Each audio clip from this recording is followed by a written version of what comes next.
était gentille avec toi, ta maman? Elle buvait beaucoup de bière, mais elle faisait de la bonne purée. Bon. Il est où ton papa? Là. Je vais t'emmener dans un endroit avec d'autres enfants comme toi. Sans papa et sans maman. Je vous présente votre nouveau camarade, Icar. Il préfère qu'on l'appelle Courgette. Moi, je dirais plutôt patate vu sa tête. Simon, ça suffit. Je vais rentrer chez moi avec ma maman. C'est impossible, Courgette. Elle est partie, ta maman, elle est au ciel. Hé, lâche ça!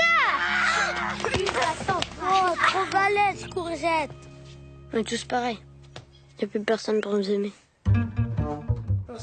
Juste quelques secondes de la bande-annonce de ce film d'animation, on est déjà transporté, si ce n'est même bouleversé, comme l'ont été les spectateurs de La Croisette au dernier festival de Cannes, où le film a beaucoup ému au cours de la quinzaine des réalisateurs. Ma vie de courgette, c'est le nom de ce film de cinéma, et on est très heureux de pouvoir recevoir aujourd'hui sur le plateau du Figaro son réalisateur, Claude Barras.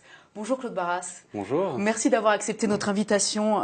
Ma vie de courgette, c'est un long métrage réalisé selon la technique du stop motion. Vous êtes venu d'ailleurs aujourd'hui avec les principaux personnages, les héros de ce film. On peut y reconnaître donc Courgette que vous avez entre les mains et puis sa copine Camille et son copain Simon. Ce sont des personnages extraordinaires parce que leur fabrication a nécessité déjà un temps très long. Le tournage a lui-même nécessité un temps très long. J'ai lu qu'il fallait... chaque jour, pendant 8 mois, on ne tournait que 30 secondes par jour pour ce film pendant 8 mois, et que chaque personnage est fabriqué de telle façon qu'il en coûte pour chaque exemplaire 15 000 €. C'est ça, oui. Il a fallu c'est à peu près... un vrai bijou. Ouais, c'est de l'artisanat, donc on fait de l'horlogerie en Suisse, donc c'est pas loin de l'horlogerie quelque part. Ça a été une équipe de 8 personnes qui ont travaillé 1 an à peu près à faire les 52 figurines. Et donc c'est l'accumulation de leur salaire divisé par le nombre de personnages qui donne ce chiffre assez impressionnant. Hein. Ouais. Vertigineux, on dira. Ce film sort au cinéma ce mercredi, mais déjà il rencontre un immense succès dans les festivals où il a été présenté ces dernières semaines, dont celui du film d'animation d'Annecy d'ailleurs, où il a reçu un prix. Cela vous gêne quand on vous dit que Ma vie de courgette est un chef-d'œuvre? Oui, ça me gêne un peu, mais en même temps, je suis très fier du film et du parcours qu'il a fallu le faire. Il y a eu beaucoup d'étapes, notamment le scénario avec Céline Sciamma, il y a eu la musique, il y a eu l'enregistrement des voix. Donc il y a beaucoup de gens qui ont amené une touche au film. Moi, j'étais le gardien un peu de la cohérence du tout. Et donc, ça couronne aussi tout ce travail collectif. C'était pas gagné, on va dire, à la base. Hein. Au départ, c'est quand même l'histoire d'un petit garçon qui, par accident, tue sa maman alcoolique et se retrouve après dans un foyer pour orphelins. Se dire que ce pitch-là était destiné à un film pour enfants, c'était quand même pas tout à fait évident. Alors, c'est un livre, ouais, à la base, qui est autobiographie d'une courgette, qui est plutôt pour ados-adultes. De Gilles Paris, oui. De Gilles Paris. Et nous, on a essayé de respecter l'histoire, mais de la rendre un peu moins frontale et brutale pour les enfants. Et je pense que ça participe aux contes qu'on racontait aux enfants ou à des films qui parlent de la vie. La même profondeur en fait de sens que effectivement les contes qu'on avait l'habitude nous de lire enfants. Vous parliez de ce roman, l'autobiographie d'une courgette de Gilles Paris. À l'origine, ce roman il était plutôt destiné aux jeunes adultes et à leurs parents, on va dire. Mais vous avez souhaité l'élargir à un plus jeune public, à des enfants. Pourquoi cette démarche?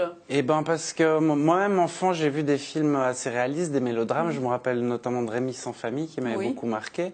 Et je trouve que c'est intéressant pour les enfants, puisqu'on leur donne beaucoup d'histoires plutôt divertissantes ou alors fantastiques, mais de ramener aussi un cinéma plus réaliste et qui les ramène à la vie de tous les jours. Qui les fassent réfléchir, rire, discuter avec leurs parents. Voilà, c'était le but du film. Le film met en avant la force de résilience et la positivité de ces enfants, ces personnages, ces héros confrontés à leur drame personnel. Est-ce qu'à travers ce film, vous envoyez un message, vous souhaitiez envoyer un message aux enfants? Est-ce que vous diriez même que votre film est un film engagé en hommage à ces enfants qui connaissent des drames familiaux? Oui, on peut le dire comme ça. Après, quand on fait un film, on s'attache surtout aux personnages, à leur parcours. Et c'est plutôt un beau parcours puisqu'ils démarrent tous avec pas mal de difficultés. Et toute l'idée du film, c'est de de pas s'enfermer, de pas rentrer dans la colère, mais plutôt de tendre la main, s'ouvrir aux autres. Et c'est une belle histoire dans ce sens-là. L'univers de l'enfance ne vous est pas étranger, puisque vos précédents films, qui étaient des courts-métrages, celui-ci est votre premier long-métrage, y faisait référence et vous l'avez traité. De la même façon, Céline Sciamma, qui est donc la scénariste du film, dont le public se souvient évidemment de son film Tomboy ou La naissance des pieuvres. Sur ce conte pour enfants, vous parliez de conte, quelle a été la gageure la plus complexe à relever, ou l'écueil qu'il fallait éviter pour éviter de tomber dans la mièvrerie ou le conte féerique un peu plan-plan? Je pense que c'est ce mélange de réalisme et de symbolique. Je pense que si on analyse le scénario qu'a écrit Céline à partir du roman, qui était très épisodique, il est très clair et il est très symbolique. Il y a beaucoup de choses qui ont du sens, mais étonnamment, quand on lit le scénario, quand on voit le film, on a l'impression d'être dans quelque chose de réaliste et de non construit. Je pense que ça tient aussi beaucoup aux voix des enfants qui sont vraiment très justes, très Justement, fines. ce casting aussi participe à la puissance émotionnelle de ce film. On est vraiment dans une justesse extrême. Comment vous avez choisi ces enfants? Eh ben, c'est Maria Villedebrand qui avait l'habitude de travailler avec les enfants qui m'a soufflé à l'oreille qu'il fallait faire un vrai tournage. Donc on a fait comme un tournage de cinéma. On a fait jouer les enfants, on a eu 32 heures de rush et après on a piqué là-dedans les meilleurs moments et on a reconstruit la bande-son du film. Et c'est à partir de cette bande-son, moi, que j'ai commencé à travailler le storyboard. Et donc la base du film est vraiment les voix des enfants. Et ces enfants n'étaient pas comédiens? Non, on les a choisis vraiment pour leur propre caractère, leur âge, pour recréer le groupe qu'il y avait dans le film. Et ça a très bien marché. Comment ces enfants eux-mêmes ont réagi en visionnant ce film, produit fini? Et comment même les enfants que vous avez été amenés à rencontrer au cours des festivals ont réagi? Qu'est-ce qu'ils vous ont dit, ces enfants? Alors, ce qui me touche le plus, c'est qu'effectivement, on m'avait averti qu'il fallait pas faire attention d'avoir des plans qui dépassent pas 3 secondes, parce que les enfants sont habitués à un rythme très soutenu. Et moi, j'ai fait des plans de 8 secondes de moyenne avec des plans d'1 minute. C'était un peu un challenge et je crois que finalement, on pense que les enfants sont formatés, mais c'est surtout on les formate. Mais on ne pense pas que finalement ils sont ouverts à plein de choses. Et finalement, l'accueil que je reçois, où ils me disent « Ah ben on s'attache aux personnages, on a vécu avec eux, ils sont là, on les connaît. » Et ils ont envie même me demandent si je vais faire un 2. Donc je me dis qu'effectivement, les enfants, il faut leur offrir de la diversité. Vous aviez une appréhension justement par rapport à leur mode de consommation de l'image et vous, ce que vous alliez leur proposer qui était nouveau. Vous parliez de plans longs, des plans séquences assez longs. J'avais pas trop d'appréhension parce que je me rappelais de moi enfant en tant que spectateur ce que j'aimais et du coup je faisais confiance à ce qu'un enfant, malgré si la société change, on est toujours ouvert aux émotions, on est toujours ouvert à s'identifier à d'autres enfants. Mais par contre, on m'avait un peu créé une appréhension en disant attention, maintenant les enfants, il faut vraiment leur donner des trucs rythmés, que ça aille vite. On peut je pense, leur donner plein de choses. Ils sont quand même très intelligents et très ouverts. Il faut leur faire confiance.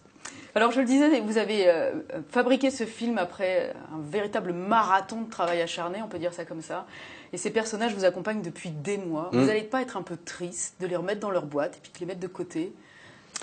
Alors oui, c'est toujours un peu bizarre quand on a fini un film de tout ranger et de quitter finalement un endroit dans lequel on a presque vécu, en plus avec une équipe de 50 personnes. Donc, mais c'est un peu l'histoire du film aussi quelque part où ces enfants vivent dans un foyer, puis il y en a qui partent vers d'autres aventures et voilà, on doit faire le même travail maintenant.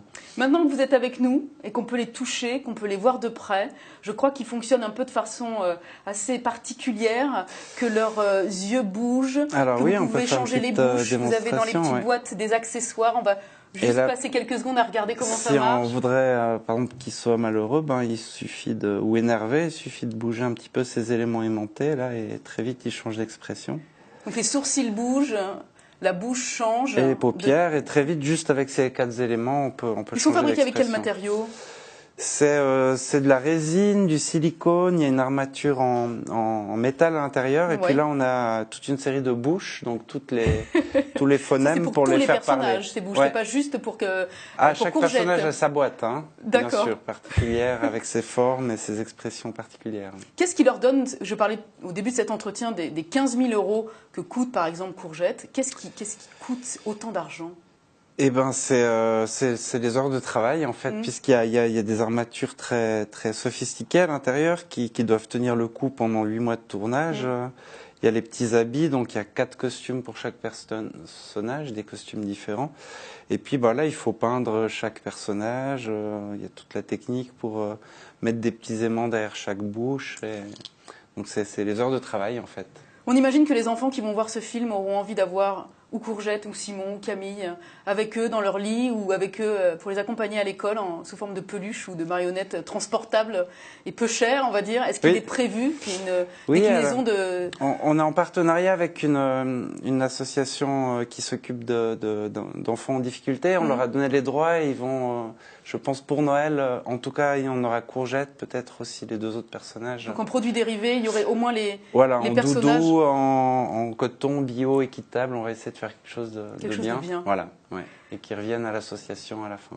Merci beaucoup Claude Barras d'être venu nous voir aujourd'hui au Figaro et nous présenter donc Ma vie de Courgette qui sort donc ce mercredi 19 octobre en salle, un film plein de délicatesse. Courez-y en famille, franchement c'est vraiment magnifique. Merci beaucoup encore. Merci à vous.